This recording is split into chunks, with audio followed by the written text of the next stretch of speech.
And those are some of the headlines. This is Democracy Now!, democracynow.org, The War and Peace Report. I'm Amy Goodman with Juan Gonzalez. And welcome to all of our listeners and viewers around the nation and around the world. The bodies of 9 activists killed by Israeli troops on the Gaza Aid Flotilla arrived in Turkey Thursday morning.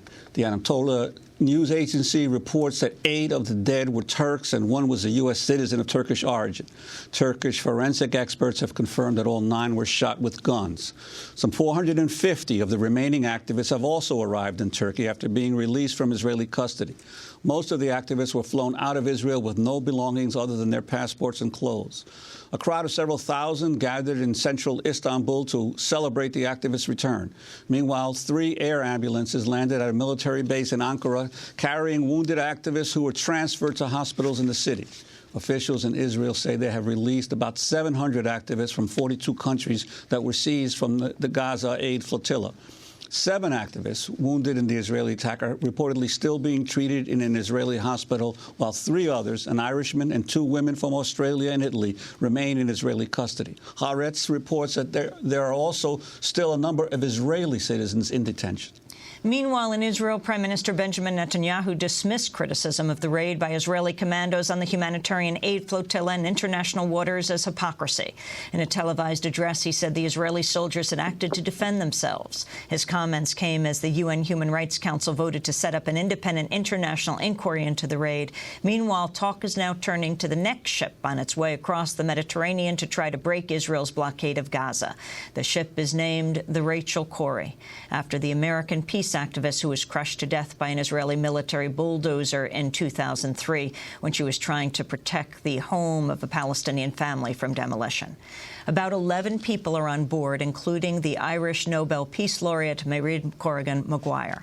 Huwaida Arraf is the chairperson of the Free Gaza Movement. She was on the flotilla when it was attacked. She was released from Israeli custody Tuesday. She joins us on the phone from Ramallah in the West Bank. Huwaida, welcome to Democracy Now! Can you talk about the latest developments and also what the Prime Minister had to say? We're trying to reach Huwaida Arraf right now on the line. Let us go back for a moment, though, to another guest that we have on the line. Sawsan Zaher is a staff attorney at Adalah, the legal center for Arab minority rights in Israel. She's interviewed many of the activists in detention, joining us on the phone from southern Israel. Sawsan, what have you learned from those hundreds of people who were imprisoned? Who did you talk to? What were their stories of what happened on board the flotilla? Yeah, well, first of all, good day to everyone. I just would like to emphasize that before we even succeeded to meet with the activists, we had a long journey full with obstacles from the Israeli authorities. We knew about the first 16 detainees that were in Israeli custody and detention that were taken already on Monday. And already when we knew about that, we started to apply in order to meet them, and we were all the time refused. When we knew that they arrived, that all the flotilla or most of the flotilla have arrived to Ashdod port, I also went there and also asked to meet the detainees because they, of course, have the right to meet a lawyer in order to inform them about their legal rights and etc. I was also refused. The argument then was that the whole port for this action was a closed military zone and no entrance was allowed. So we were told that we can get only on the next day when they will all be brought to prison.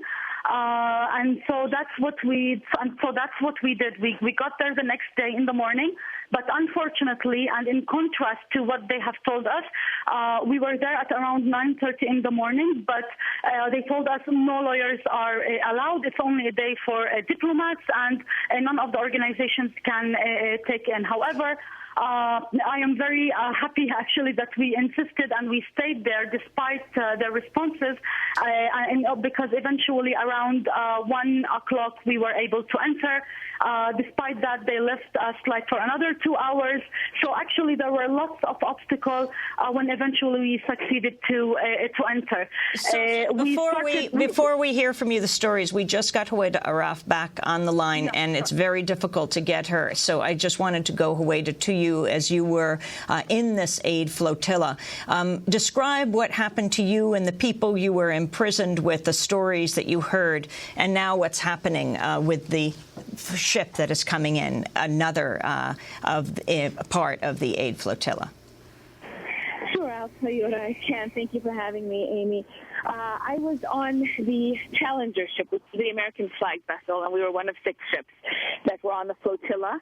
At approximately midnight, the Israeli Navy started radioing us, asking for information, which we supplied to them as to who we are, what flags we were flying under, where we came from, where we were going.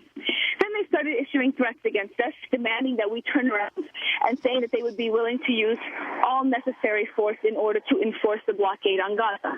To this, we replied that the blockade is illegal, and we are armed civilians.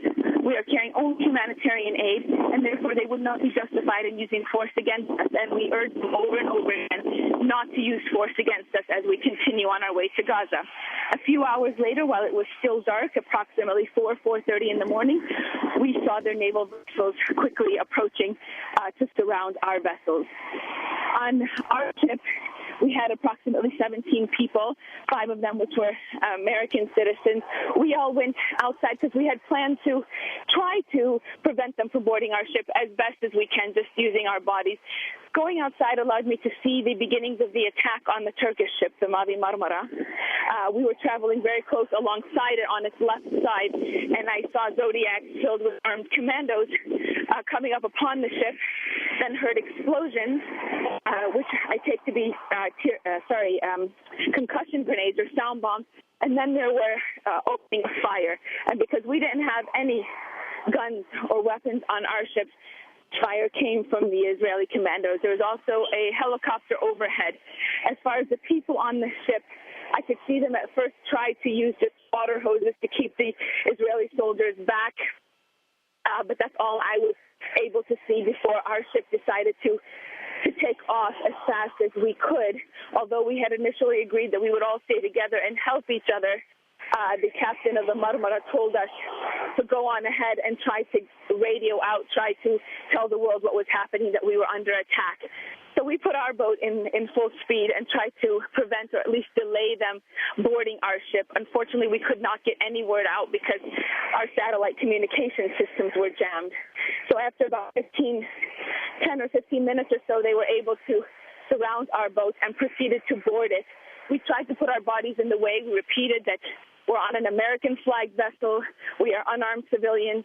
Don't board. They had masks and guns, and they proceeded to violently board. They threw concussion grenades onto the boat. They used tasers on people, and then in general just beat people down that tried to put themselves in the way. We tried to prevent them from getting inside the boat. They broke the glass doors to get access to the wheelhouse. Anyone that stood in the way, they just beat them down. A young Belgian volunteer ended up with a bloody face. Just to give you an example of how they treated us, they grabbed me by the hair and rammed my head into the deck, and then were stepping on my head in order to cuff my hands behind my back and then put a sack over my head. And this is the kind of violent treatment that we were subjected to, as Israel says that they were as nonviolent as possible and they were the ones under attack. They immediately went for any kind of media recording equipment, telephones, cameras that we had, and confiscated those, and then proceeded to do their own recording. I'm presuming is the only recording that's coming out from their takeover of the ship. Huwaida, I'd like to ask you, because this has been such a bone of contention and the Israeli government has so vehemently denied it, the issue of the first explosions that you heard on the main boat, did those occur before any Israelis had actually landed on the boat?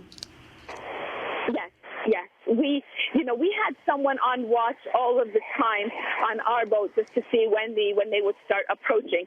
And so as soon as we got a call that their naval vessels are coming, we went outside on the deck of the boat, and so I saw the the Zodiacs approaching the Marmara, then they were up against it and immediately heard explosions. This was before, this was almost immediately after we heard that, or we saw them approaching. So they really didn't have time to enter before we heard these explosions. Not only concussion grenades, but opening a fire. I can't tell you for sure if it was rubber-coated steel bullets, live ammunition. I'm not quite sure, but there was definitely an opening of fire before they boarded the ship.